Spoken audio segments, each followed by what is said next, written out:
Hello. Yes. So you're preparing your child for the school and you got lots of tips on school readiness, right? So you are doing your work, but do you know that teacher can also help in that? Teacher can help the child to listen better and it will make her life also easier. She will also not get frustrated.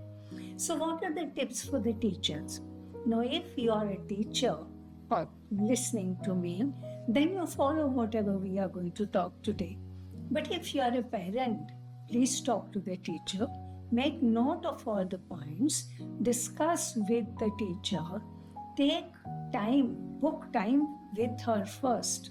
Don't just barge in. And then talk about all these points to help her and him and tell the teacher that these are the points to make it easy for you to manage the child in the class.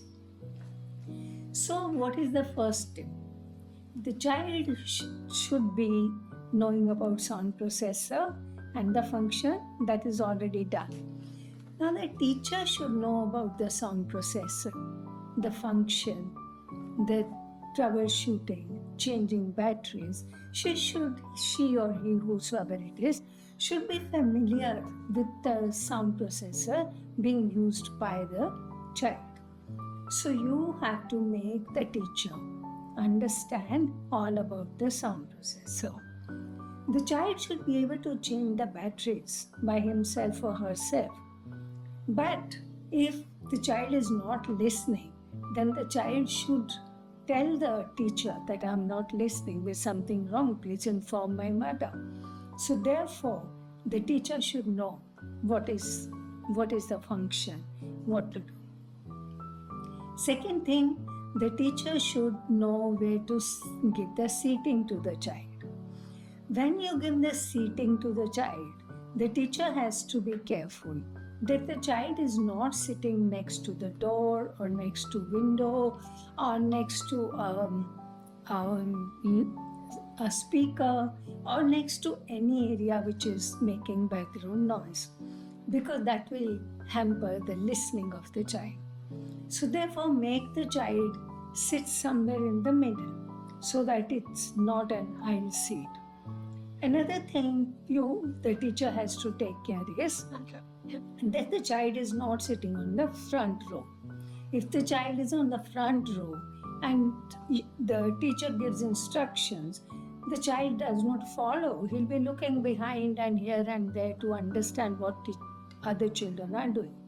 Therefore, it's better that the child in second or third row, in the middle of it somewhere, so that she can even look around what the children are doing to understand what the instructions were. When you're talking about seating, you also explain to the teacher that wherever the child is sitting, there should not be direct background noise. For example, if the child is sitting even in the middle, but there's a fan right above his or her head, then that sound will create a background noise for the child and listening will be difficult. Therefore, select the seat carefully for the child. Another thing, have a buddy for the child. Request the teacher to select a buddy. Buddy is the one who is a friend of the child and who helps the child when the child does not understand anything, what the teacher said or what the child is supposed to do. So a buddy should be sitting next to the child, preferably on the right side of the child, wherever the child is sitting. So the teacher is selecting the seat of the child, then the seat of the buddy. Correct? Another thing, the buddy should be changed often. It's not that the buddy will remain the same throughout the semester or throughout the class. There should be frequent change in buddies. This will help the class children to understand the child more, be close to the child more, and give opportunity to your child to mix up with all the other children from the classroom. So therefore we change the buddies. Next, room acoustics. What's our room acoustics? Take care that the listening is easier.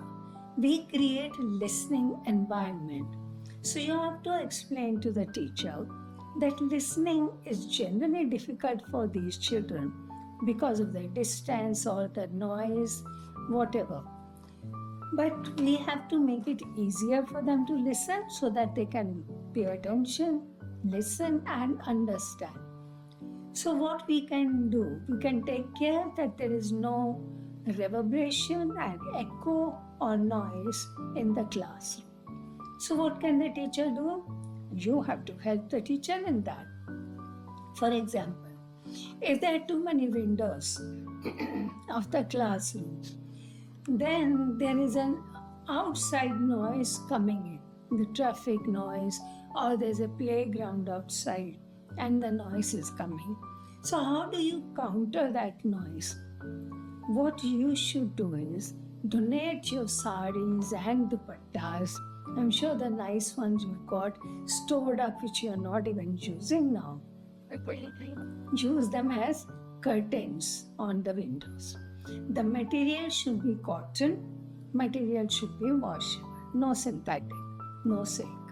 So these type of material can be used for curtains, which will take care of the noise from outside. If the noise is too much and temporary, then tell the teacher, please close the windows.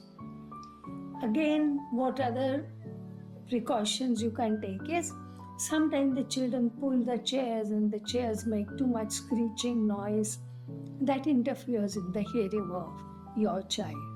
So request the teacher to allow you to get those rubbers under the chair's legs. So when the children pull the chair also, it won't make noise. They are not very costly and it can be arranged. Someone can come and fix those rubbers under the chairs for you. For the walls, you can use cork board material, soft board material. You know, material we use for the government institutions or even in the passages of some institutions and even your classrooms, there where you put the notice board, you just pin the notice on the notice board. That type of material absorbs the sound. So that is very helpful if you can use in the classroom, and you can display children's work on that, some notice on that, and some pictures on that, some craft material done by the children on that. So it will look like a part of the room. Another thing you can do is get some cheap rugs and spread them on the floor. So that will also take care of the speech acoustics of the room and there will be less noise. So this way you can take care of the room acoustics and make listening easier and pleasant for the child. What else the teacher can do? Teacher can also take care of classroom instructions, communication. What is classroom communication? When the teacher is talking, the teacher should see that he or she is not writing on the blackboard and talking with the back towards the class. Teacher should see that he or she is not talking while walking in the class. So you request the teacher to stand put and face the class and then give instructions or give information and talk to the class. This way the listening becomes easier for your child and all other children also, of course, but especially for your child. Another communication support you have to take care is that when you are giving instructions to the children, suppose your child does not understand, then tell the teacher not to just repeat it, rephrase it. Say it differently, where the meaning is the same, but the wording can be changed. So it becomes easier to understand the instruction. Also, if you think your child cannot understand, please tell the teacher to write the keywords on the blackboard so that child knows what you're talking about when you're giving instructions or homework. Suppose you write the page number, write the book name, that helps the child to understand what homework are you giving in the instructions. While doing communication, another thing the teacher can take care of is when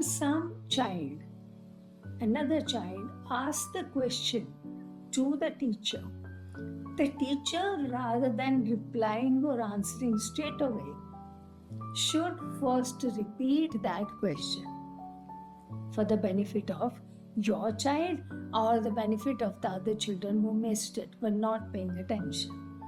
So the teacher should repeat, so and so asked this, and the answer is, and the teacher gives the answer, so the teacher will have everybody's attention. Another tip for the teacher is that whenever the teacher wants to give instructions to the class, there is some starter words like listen children, okay children, now children, now listen, it's time to. So when these initial words are used, the children pay attention that you are going to say something. So therefore the teacher will get the attention of all the children. That will help them to understand, and especially your child, to pay attention and understand what he or she is supposed to do. Beyond that, teacher can also take care that if he or she has to make groups of the children, then the groups are smaller.